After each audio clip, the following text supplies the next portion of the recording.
ሰላም ጤና ይስጥልን የተከበራችሁ አድማጭ ተመልካቾቻችን የሰዓቱን ዜና ወደ እናንተ መዳረስበት ሰዓት ላይ ደርሰናል። አብራችሁ እንድትቆዩ በአክብሮት እንጋብዛለን።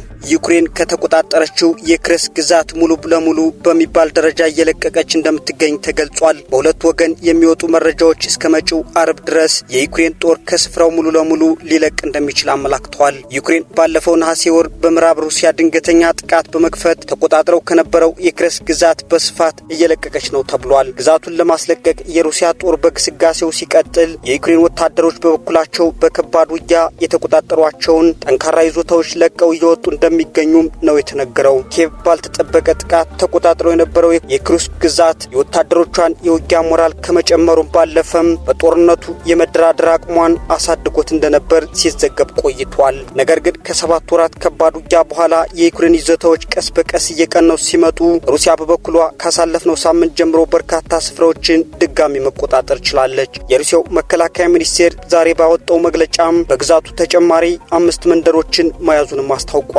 የክሬምሊን ቃል አቀባይ ዲሚትሪ ፔስኮቭ በበኩላቸው የውጊያ ውሎች ተለዋዋጭነት ለሩሲያ ማድላታቸውንም አስታውቀዋል። ሮይተርስ በዘገባው በሩሲያ ጦማሪዎችና በመንግስት ሚዲያዎች የተጋራውን የግዛት ማስለቀቅ የሚያሳይ ቪዲዮ ማረጋገጥ መቻሉንም ጠቅሷል። በዩክሬን ድንበር አቅራቢያ በምትገኘውና ዩክሬን ለሎጂስቲክስ ማስተላለፊያ በምትጠቀምባት ሱድዝ በተባለው ስትራቴጂካዊ አካባቢ የሩሲያ ወታደሮች የሀገሪቱን ባንዲራ ሲሰቅሉ በቪዲዮ ላይ ታይቷል። የዩክሬን ከፍተኛ አዛዥ በዚህ ሳምንት ወታደሮቻቸው በክሬስ ግዛት እየተከበቡ እንደሚገኙ ለተሰራጨው ዘገባ በሰጡት ማስተባበያ የተሻለ የመከላከል ስፍራን ለመያዝ ነው የለቀቅነው ሲሉም ተናግረዋል። ስካዶቭስኪ ዲፌንደር የተሰኘው የዩክሬን ወታደራዊ ጦማሪ በቴሌግራም ገጹ ላይ ባሰራጨው መረጃም የዩክሬን ጦር ኃይሎች ክሬስክን ለቀው እየወጡ ነው፣ እስከ አረብ ድረስ ምንም የዩክሬን ወታደር በስፍራው አይኖርም ሲልም አስታውቋል።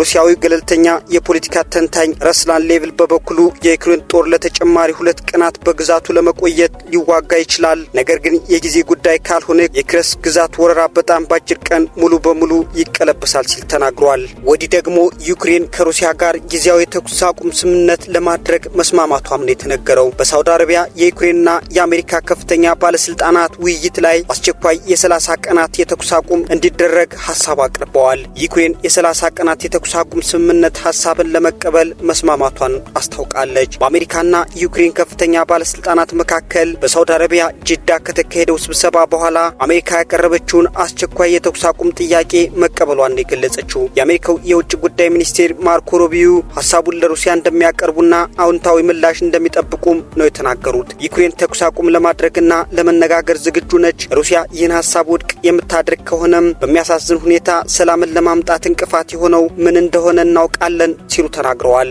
ኪየቭና ዋሽንግተን ስምምነት ላይ የደረሱት ዩክሬን በሞስኮ በፈጸመችው ከፍተኛ የድሮን ጥቃትም 3 ሰዎች መገደላቸው ከተሰማ በኋላ ነው። ከድሮን ጥቃቱ በኋላ ሩሲያ ባወጣችው መግለጫም ዩክሬን አሁንም ጦርነትን ለማቆም ዲፕሎማሲያዊ መንገዶችን ለመጠቀም ዝግጁ አለመሆኗን አመላካች ነው ብላለች።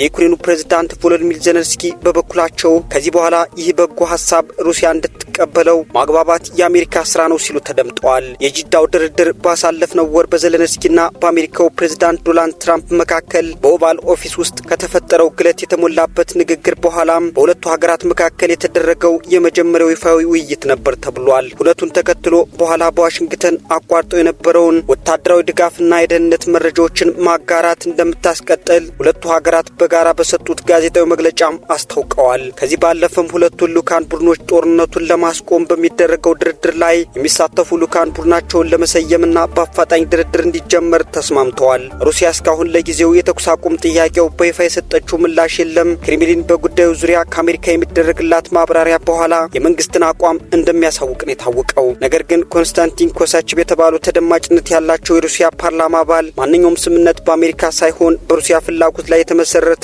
ሊሆን ይገባል ብለዋል። የሰላም ስምምነት ተግባራዊ ለማድረግ የሁለቱ ወገኖችን ፈቃደኝነት ይጠይቃል ያሉት ፕሬዝዳንት ዶናልድ ትራምፕ በበኩላቸው በተኩስ አቁም እቅዱ ዙሪያ በቅርቡ ከፕሬዝዳንት ፑቲን ጋር እንደሚነጋገሩና በጎ ምላሽ እንደሚጠብቁም አስታውቀዋል። በተጨማሪም የተኩስ አቁሙ በመጪዎቹ ቀናት ለስምምነት እንደሚበቃና ወደ ተግባር እንደሚለወጥ ተስፋ እንደሚያደርጉም ተናግረዋል ፕሬዝዳንት ዶናልድ ትራምፕ። በሌላ በኩል ኢራን ጫና እየደረሰባት ከአሜሪካ ጋር የኒውክሌር ድርድር አታደርግም ሲሉ የኢራኑ ፕሬዝዳንት ፔሽኪያን ተናግረዋል። ኢራን ጫና እየደረሰባት ከአሜሪካ ጋር የኒውክሌር ድርድር አታደርግም ያሉት ፕሬዝዳንት መሱድ ፔሽኪያን የአሜሪካው ፕሬዝዳንት ዶናልድ ትራምፕ የፈለጉት እንዲያደርጉ እንደነገሯቸው ሮይተርስ የኢራን ሚዲያዎችን ጠቅሶ ዘግቦታል። የአሜሪካ ዛቻና ትዕዛዝ ተቀባይነት የለውም፣ ካንተ ጋር መደራደር አልፈልግም፣ የፈለግከውን ማድረግ ትችላለህ ሲሉ ተናግረዋል።